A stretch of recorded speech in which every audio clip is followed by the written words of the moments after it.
نوری نەمر بەرجی سێیەم نووسینی مامۆستا محەممەد فەتحوڵڵا گولەن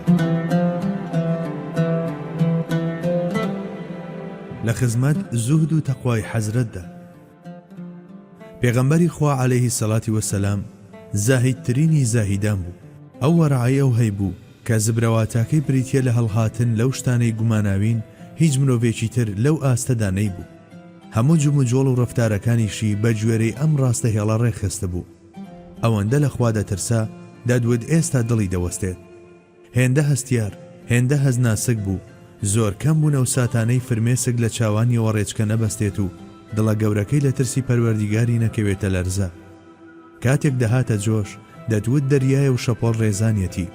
کە دەشترەوت وێنەی زەریایەکی بێبەنی دەنەخشان. جابۆیە دابڕینی بەرجی مەیلی دنیاخوازی و ئارەزومەندی گوناه بەسەر مرۆڤێکدا کە هەموو ژیانی لەم چوارچێوەیەدا بەسەر بردووە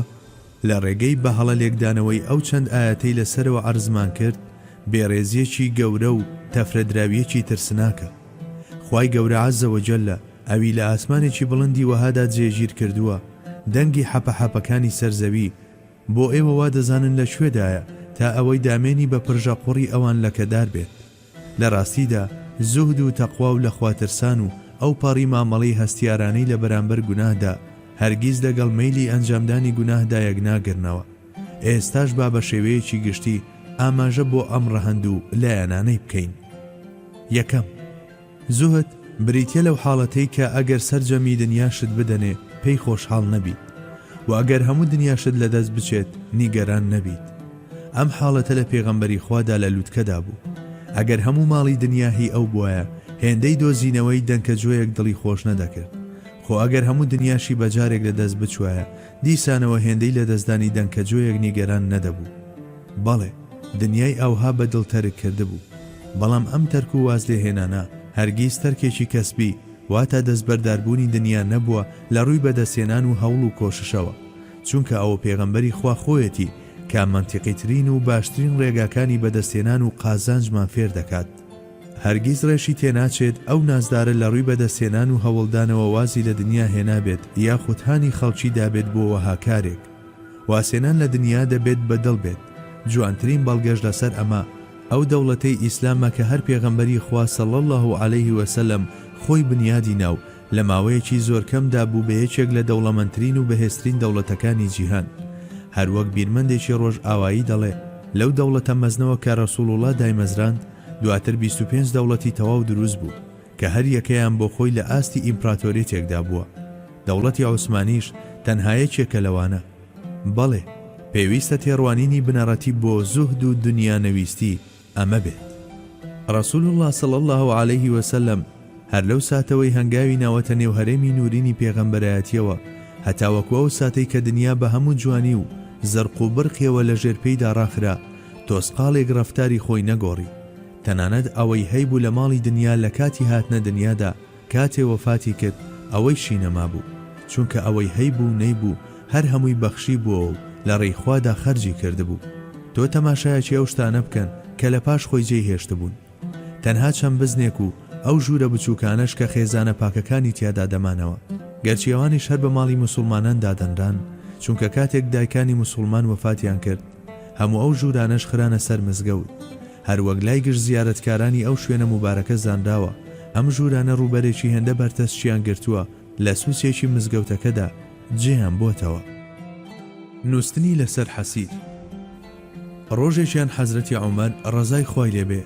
چووە حوزوری پێغەمبەری خوا و بینیوە سەروەرمان لەسەر ئەو حەسیرەیە کە هەمیشە لەسەری ڕادەکشە.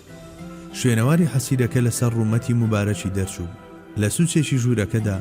پێستەیەکی خۆشکرا و لە سووچێکی تریشدا تورەکەیەکی بچووک کە چەند مشتەجۆیەکی تێدا بوو. ئەمە هەموو شتانە بوو کە لە ژوورەکەی پێغەمبەری خوادا هەبوون. حەزرەتی عومەر لە ئازدەم دیمەنەدا خۆی پێنەگیرا و دایە پڕمەی گریان. کاتێک پێغەمبەرمان لە هۆکاری گریانەکەی پرسی حەزرەتی عومەر بەم شێوەیە وەڵامی دایەوە: یا ڕەسوڵڵڵا، ئێستا کیسرا و پاشاکان لە کۆشک و تەلارەکانیاندا لەناو پێخەفی پەڕ و نەرمۆڵەدا نووسون کەچی تۆ کە بوونەوەران لەبەر حورمەتی تۆ بەدیهێنراون لەسەر حەسیرێکی ڕق و تەغڕاک شاویت و شوێنەواری حەسیرەکەش لەسەر ڕوخساری مبارەکت دەرکەوتووە. هەر لەبەر ئەمە گریام. لە بەرامبەر ئەمەدا پێغەمبەری خوا بە حەزرەتی عومەر دەفەرموێت ئەی عومەر مەگەر ناتەوێت دنیا بۆ ئەوان و ئاخیرەتیش بۆ ئێمە بێت لە ڕیوایەتێکی تریشدا پێغەمبەری خوا صلی الله عليه وسلم دەفەرموێت ما لي وما للدنيا ما أنا في الدنيا إلا كراكب استظل تحت شجرة ثم راح وتركها من چیم داوە لە دنیا من لە دنیادا وەک ڕێبوارێکم ڕێبوارێک لە ژێر سێبەری دارێکدا وچانی دابێت و پاشان ئەو شوێنەی جێهێشت بێت و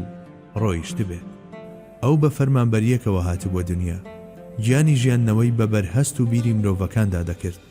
وەختێکیش ئەرکەکەی سەرشانی تەواو بوو دنیای جێهێشت و دەڕۆیشت گریمانەکردنی ئەوەی کە مرۆڤێکی ئاوا بێباگ لە دنیادا حەزی بەلای چەند شتێکی دنیاییدا جوڵا بێ لە ڕاستیدا لەو شتانە نییە کە ژیری مرۆڤ پێی قبول بکرێت بەڵێ ئەو هەرگیز مەیلی دنیایی نەبووە هیچ کاتێکیش چارۆکەی بەڕووی لاداندا هەڵ نەداوە هەستیاری لە بابەتی سەدەقەدا لە موسنەدی ئیمام ئەحمەددا هاتووەکە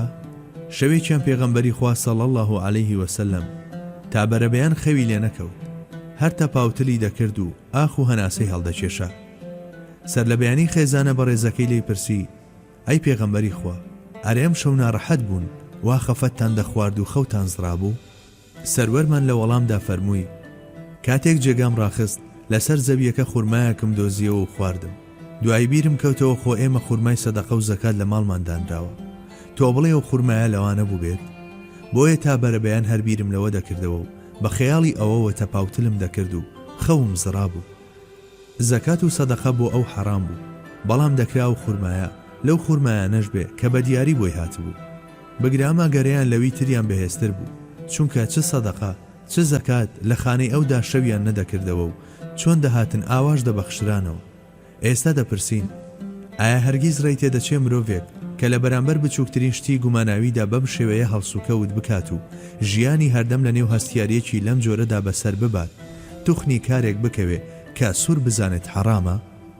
باشەکەی بووە ئیرادەیەکی لەم جۆرە لە ئاسکارێکدا سستی بنوێنێ کە بە دڵنیاییەوە بزانێت گوناهە نەخێر لە ئاست هیچ گوناهێکدا سستی نەنواندووە و ڕێی بە هیچ گوناهێک نەداوە دزە بکاتە دنیای ڕۆحیەوە ڕۆح و ئیرادەی هەمیشە پاک و بێگەرد بووە هەروە ژیاوە و هەروەش بەرە و ڕەفیقە لەعەلا بەرز بووەتەوە سوورەتی هود پیری کردم جارێکیان حەزرەتی ئەبوبەکر ڕەزای خوای لێ بێ لە پێغەمبەری خوا دەپرسێت یا ڕەسوول الله دەبینم تاڵی سپی کەوتۆتە سەرتان هەر لە پرێکا پیر بوون خوانەکە نەخۆشێک شتێکتان هەیە سەرداری هەردوو دنیاش وەڵامی دەداتەوە سوورەتەکانی هود و الواقعە و المرسلات پیریان کردم آخر لە سوورەتی هوددا پێی وترا بوو فاستقم كما أمرت چۆن فەرمانت پێکراوە ئاوا ڕێک و ڕاست بە ئەم ڕاستڕەوی و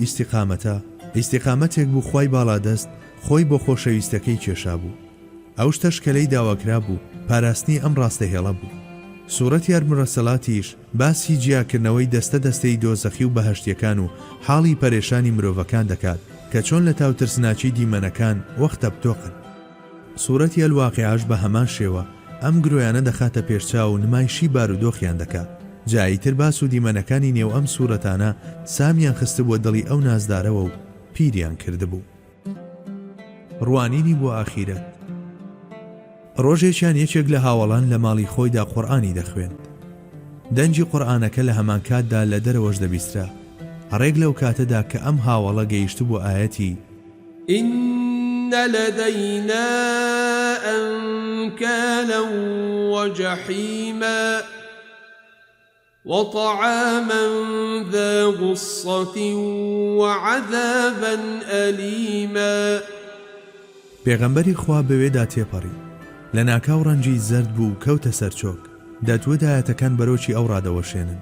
بەڵێ تا ئەو ڕادەیە لە هەڕەشەی ئەم ئاەتە ترساوە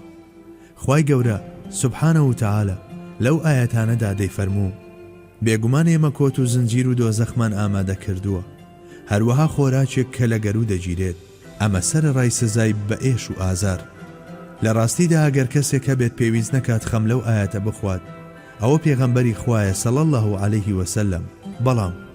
ئەو وانەی ئەدەب و ڕێز و ڕەفتاری شایستەی بەردەم پەروەردیگاری فێر دەکردین.